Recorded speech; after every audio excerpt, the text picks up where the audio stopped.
Hey Doc, this is Bob. Good seeing you today. I know when I was in your office today, you mentioned the fact that you are battling to get the hair algae out your tank because your GFO reactor was inadvertently shut down. Um, I'm showing you my tank today. I'm actually not running GFO or carbon for about 4 or 5 months now. I'm actually running an ATS, an algae turf scrubber, and I'll show you in my next video clip.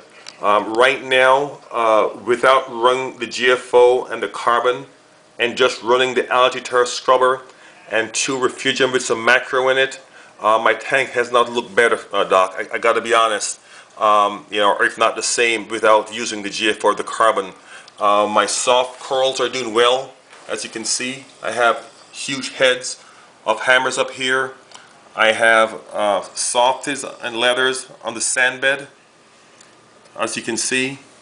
Everything appears to be doing well. My sand bed is clean. I have no algae on my sand bed. No diatoms, no cyano. My SPS corals are growing like crazy, as you can see. I have a few pieces of bird nest in the back. So my tank is doing very well, Doc, as you can see here. And the only change that I've done is to shut down the GFO and carbon reactors, and I'm running this algae turf scrubber.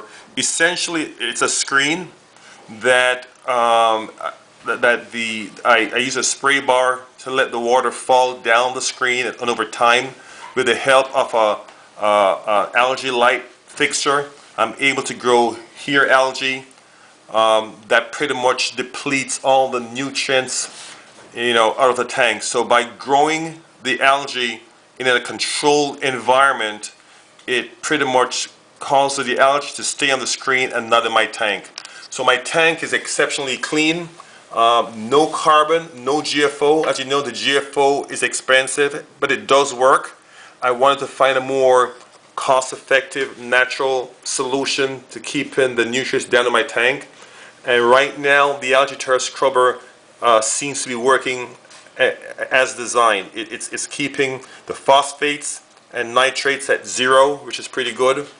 All the fish and the, other inhabitants in the tank don't even notice the change. My ORP is about 460 right now, with no carbon in the tank. I'm not. My ozone reactor is actually shut down, so the tank is clean. As a matter of fact, I have to feed more heavily right now, so I can get some trace of phosphates in the tank. Because the tank needs a small trace of phosphate. Because if you don't, then you'll start to see coral bleaching. So no carbon, no GFO. This is my tank. On the next video clip I'll send you, you will actually see my algae turf scrubber. So Doc, this is my tank. Nothing but coralline on the rocks, no green algae, no hair algae, no bubble algae, no form of nuisance algae whatsoever. And ever since I shut down the GFO reactor, and I was getting a lot of success with the GFO, don't get me wrong, but the algae turf scrubber is more cost effective, and it's pretty much doing the same thing just from a biological standpoint. So this is my tank, Doc. I will send this off to you along with the video clip on the algae turf scrubber.